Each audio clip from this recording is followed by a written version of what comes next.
It's time to take a look at what's happening around Wyoming for Tuesday, July 22nd. I'm Wendy Kaur, bringing you headlines from the Cowboy State Daily Newsroom, brought to you by Cheyenne Frontier Days. Brace for heart-pounding adrenaline with the PRCA Extreme Bulls tonight. Just one night left to watch elite bull riders pitted against the rankest bulls. A fierce showdown in the legendary CFD Arena. Don't miss the 129th Daddy of them all, now through Sunday. The University of Wyoming's president has informed the UW Board of Trustees that he will step down from his position when his contract expires on June 30th of next year. President Ed Seidel became UW's 28th president in July of 2020.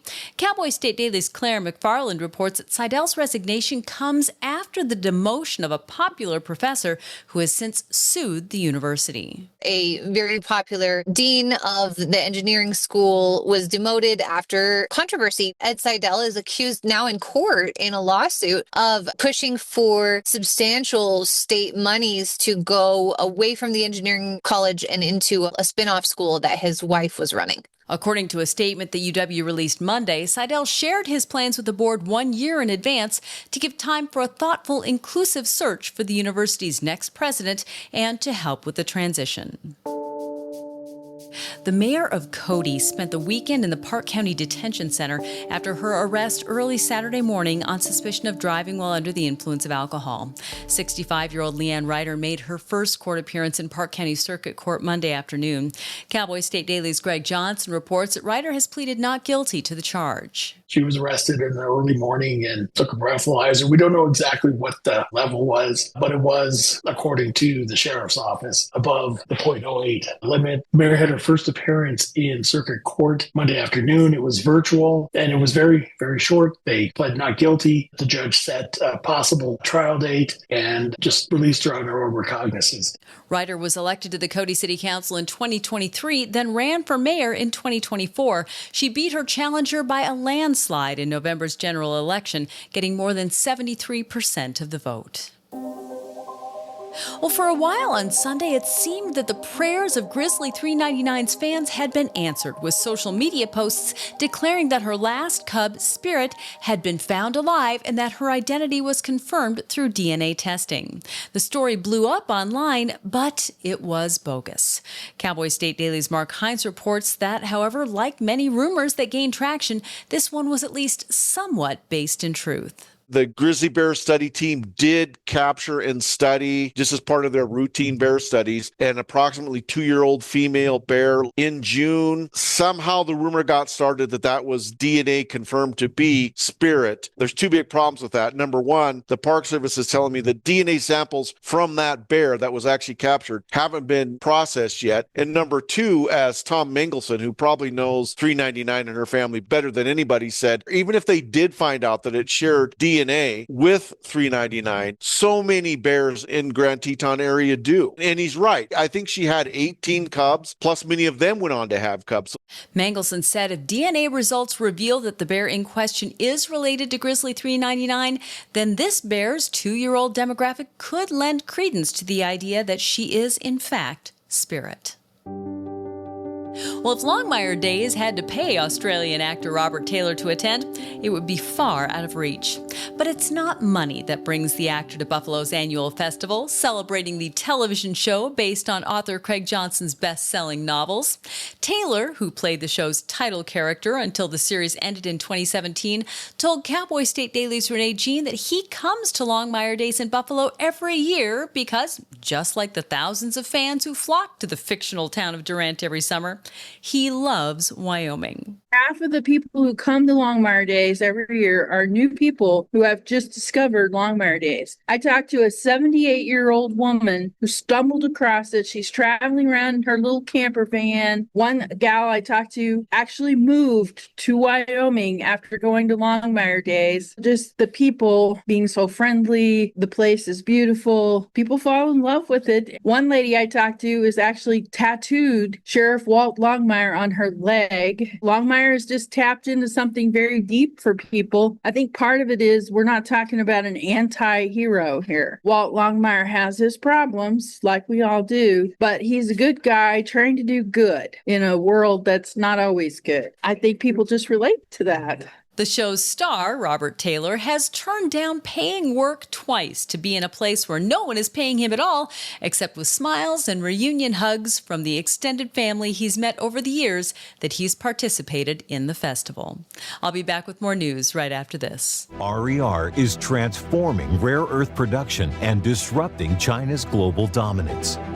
The demonstration plant in Upton, Wyoming uses proprietary closed-loop technology powered by machine learning to separate rare earth elements with unmatched efficiency while recycling chemicals.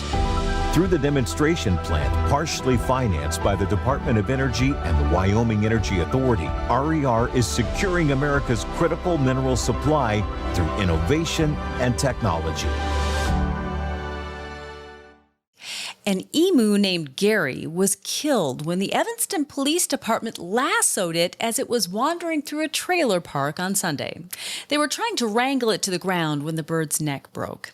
The emu's owner, 18-year-old Raiden Lopez, acknowledges that it was an accident, but he told Cowboy State Daily's Andrew Rossi that police didn't have to use force to subdue the peaceful bird. There's not an established protocol that Wyoming law enforcement agencies can follow when dealing with a loose emu, although the owner of Gary the emu, who died in Evanston, did have some critiques in terms of how they handled it. Emus are big birds, but they're the most placid of the big flightless birds. They do kick and they can get defensive of territory or if they're threatened, but they're pretty placid for the most part. So he said if someone had just thought to get some fruit, the emu probably could have walked right up to them and been led to any yard where it could have stayed safe. But instead, they made the decision to attempt to control the bird by lassoing its leg. And then in the struggle to get it pinned to the ground and keep it under control, it broke its neck. Hopefully, everybody learned something from this encounter. Not a lot of emergency emu calls in Wyoming, but now we know.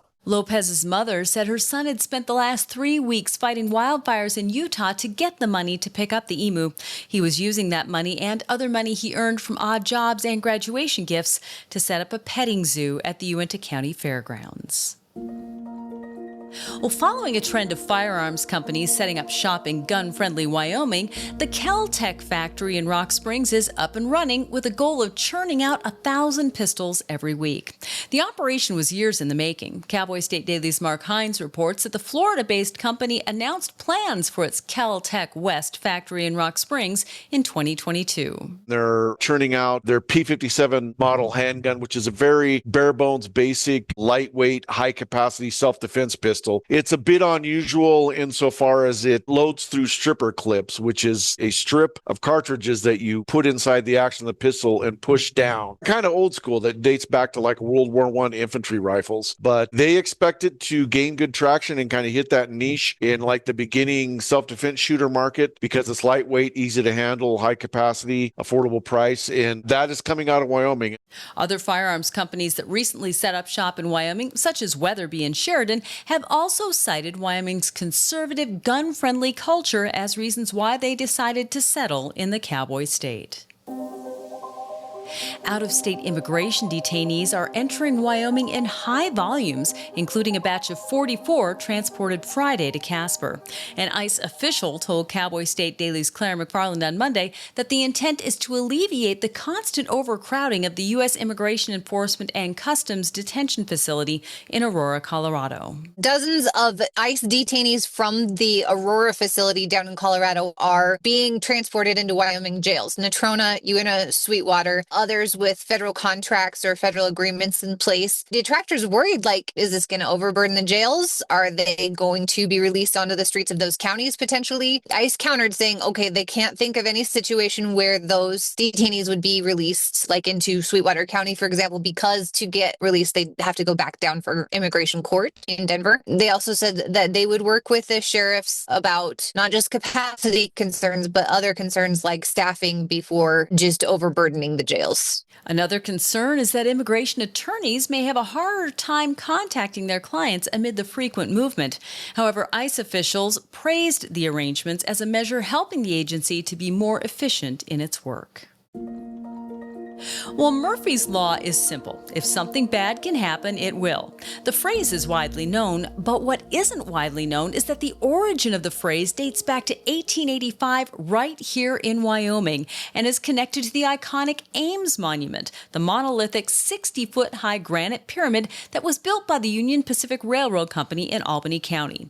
Cowboy State Daily's Jackie Dorothy tracked down the details of this popular cliche and found that it all started with Union Pacific Railroad and a justice of the peace in Laramie. Judge Billy Murphy actually pulled a prank on the Union Pacific. He embarrassed them, and what he did is he placed a desert claim on their new $60,000 Ames Monument in 1885. He successfully homesteaded it and owned the property, thus he owned the Ames Monument, and the Union Pacific said that everything that could go wrong was going wrong. Like many in the territorial lands of Wyoming, Murphy resented that the railroad received the best lands and was delighted to get the upper hand of the powerful Union Pacific. And that's today's news. Get your free digital subscription to Wyoming's only statewide newspaper by clicking on the daily newsletter button at cowboystatedaily.com.